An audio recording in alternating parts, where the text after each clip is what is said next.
Hello and welcome everyone on my channel tutor medico MCQ. So यहाँ पर आज हम लोग बात करने वाले हैं एमसीक्यूज ऑन साल्मोनेला की।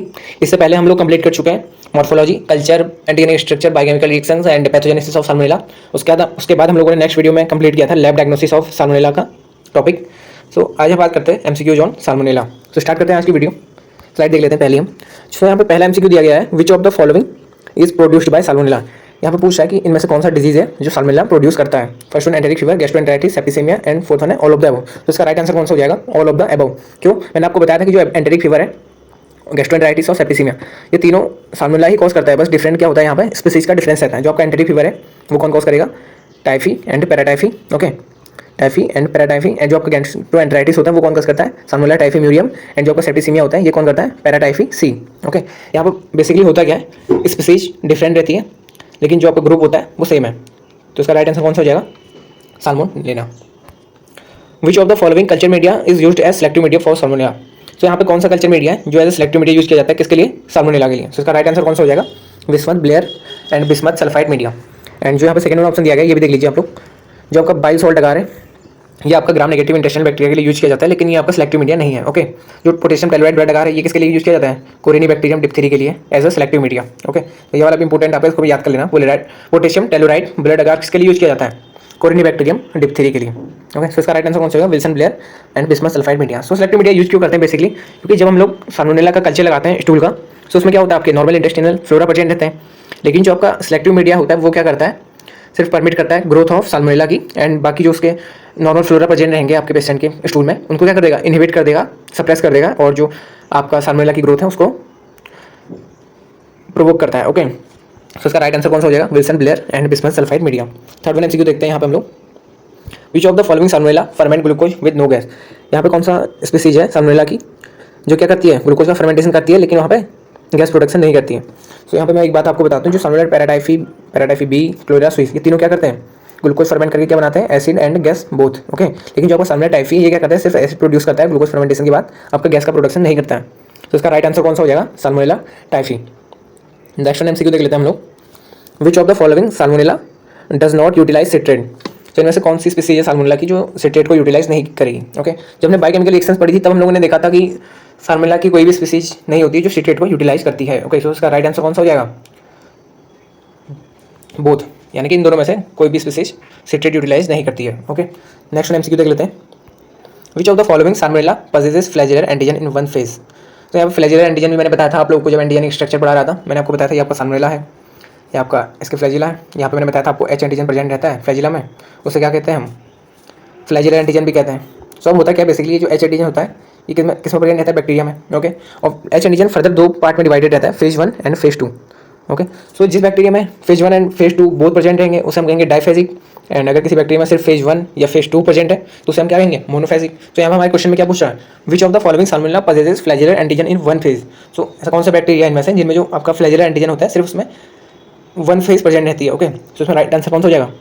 All of the above. जो आपका साल्मोनेला टाइफी, पैराटाइफी और एंटेराइटिस है, इन तीनों बैक्टीरिया में क्या होता है? जो आपका फ्लैजिलर एंटीजन होता है वो केवल सिंगल फेज में प्रेजेंट रहता है, उसे क्या कहेंगे हम? मोनोफेजिक। ये तीनों को क्या कह सकते हैं हम? मोनोफेजिक बैक्टीरिया, ये तीनों हो जाएंगे। ओके, एंड जिसमें बोथ फेज प्रेजेंट रहेंगी, दोनों फेज प्रेजेंट रहेंगी, फेज 1 एंड फेज 2, उन्हें क्या कहेंगे हम? Diphasic. Okay, diphasic. Next one MCQ देखते हैं हम लोग। V I antigen is present in the following bacteria. तो ये भी मैंने आप लोगों को बताया था कि आपको कोई साल्मोनेला बैक्टीरिया है, ये आपके फ्लैजिलर एंटीजन हो गए, और फिर मैंने बताया था इन्हें एच एंटीजन भी कहते हैं। उसके बाद अब मैंने बताया था आप लोगों को ओ एंटीजन इसके सरफेस पर प्रेजेंट रहेगा, आउटर सरफेस पे, और जो वी आई एंटीजन रहता है वो इनर सरफेस पर प्रेजेंट रहता है।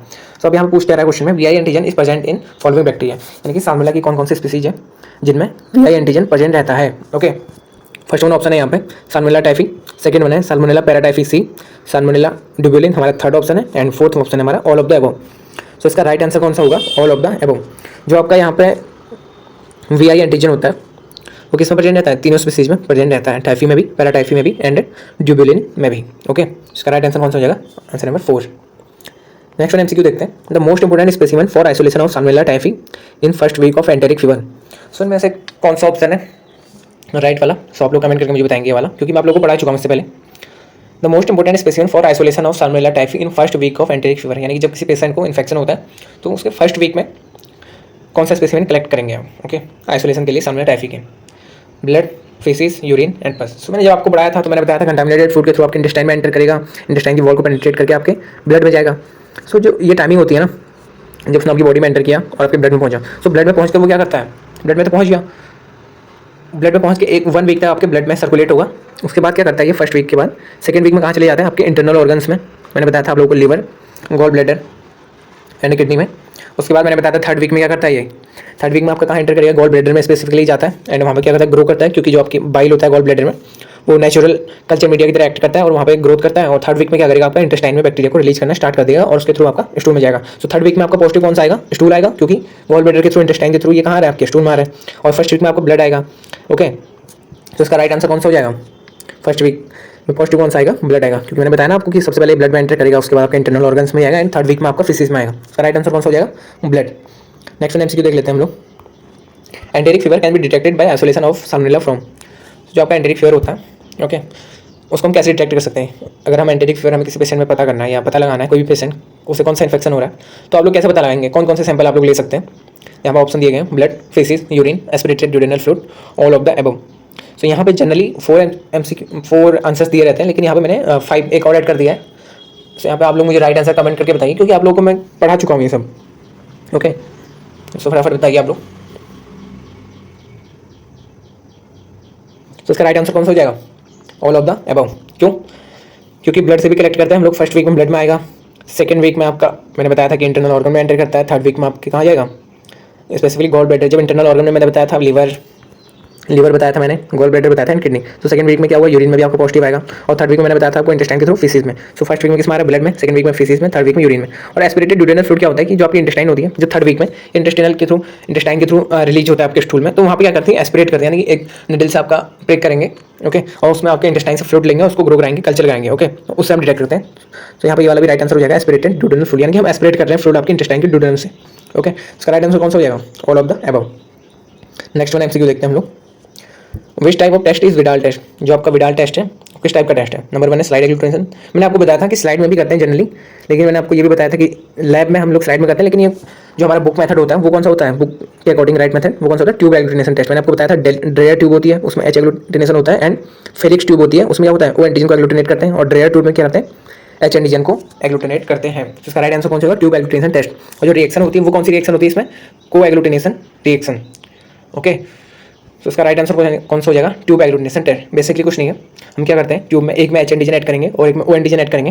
तो जो एच एंटीजन में जब हम एच एंटीसीरा ऐड करेंगे, जो ट्यूब में आपका एच एग्लूटिनेशन होगा एच एंटीजन के साथ, उसे हम कहते हैं ड्रेयर ट्यूब, एंड जिसमें ओ एंटीजन का एग्लूटिनेशन हो रहा है उसे हम कहते हैं फेलिक्स ट्यूब। इसका राइट आंसर कौन सा हो जाएगा, tube agglutination test. Next one MCQ देख लेते हैं। Which of the following specimen is most important for the diagnosis of carrier in enteric fever. तो यहाँ पे क्या पूछ रहा है, कैरियर के बारे में पूछ रहा है आप लोगों से। कैरियर का मतलब क्या होता है कि आपका कोई भी पेशेंट है, ये मान के चलिए आपका कोई पेशेंट है, इन्फेक्शन हुआ, इन्फेक्टेड पेशेंट, उसके बाद क्या हुआ, ये आपके पास आया, आपने डिटेक्ट किया साल्मोनेला और एंटीबायोटिक की थेरेपी शुरू की, 2 वीक्स एंटीबायोटिक थेरेपी आपने शुरू की। ओके, उसके बाद क्या हुआ, इसके ब्लड से जो साल्मोनेला हुआ वो रिप्लेस हो जाएगा, इसके ब्लड से में प्रेजेंट नहीं होगा अगर आप दोबारा कल्चर लगाएंगे 2 वीक्स के बाद। लेकिन जो इसका फिसिज होता है उसमें क्या करता है ये, क्योंकि इंटेस्टाइन में पहले प्रेजेंट था, तो कंटिन्यूसली स्मॉल अमाउंट में रिलीज होते रहता है। ओके, सो जब हम डिटेक्ट करेंगे इसके स्टूल में तो क्या होगा, हमें साल्मोनेला डिटेक्ट होगा। तो उसको हम क्या कहेंगे, कैरियर। कैरियर को भी हम फर्दर डिवाइड करते हैं।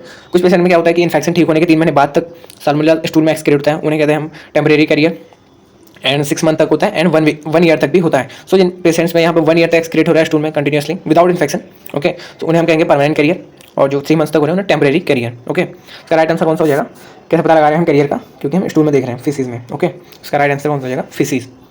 नेक्स्ट वन एमसीक्यू देख लेते हैं हम लोग। Which of the following vaccines can be used for prevention of enteric fever? Which of the following vaccines can be used for prevention of enteric fever? So यहाँ पे सबसे पहले तो मैं एक बात बता दूँ आपको, जो आपकी टैब वैक्सीन है इसकी फुल फॉर्म आप लोग मुझे कमेंट करके बताएंगे। एंड सेकंड वन ऑप्शन दिया गया है live oral vaccine, third one दिया गया purified VI polysaccharide vaccine, and fourth one है ऑल ऑफ द अबव। तो इसका राइट आंसर कौन सा हो जाएगा, ऑल ऑफ द अबव। जो आपकी प्यूरिफाइड VI पॉलीसैकेराइड वैक्सीन है, मैंने बताया था आपको एंटीजन प्रेजेंट रहते हैं इसके सरफेस पे, इनर सरफेस पे VI एंटीजन होता है, आउटर सरफेस पे ओ एंटीजन होता है। तो जो VI एंटीजन को क्या करते हैं हम लोग बॉडी में एंटर कराते हैं पेशेंट की, और उसके अगेंस्ट एंटीबॉडी बन जाती है। जब आपको सेकंड टाइम साल्मोनेला का इन्फेक्शन होगा तो वो एंटीबॉडी क्या करेंगे, आपको रेस्ट करेंगे इन्फेक्शन को। ओके, लाइव ऑरल वैक्सीन में क्या करते हैं, साल्मोनेला को इनएक्टिवेट करके आपकी बॉडी में एंटर करा देते हैं। ओके, तो इसका राइट आंसर कौन सा हो जाएगा, ऑल ऑफ द अबव। सो ये टाइप वैक्सीन की फुल फॉर्म आप लोग मुझे कमेंट करके बताइएगा। नेक्स्ट वन देख लेते हैं हम लोग। ओके, सो ये लास्ट वन स्लाइड थी हमारी। Okay, thanks for watching.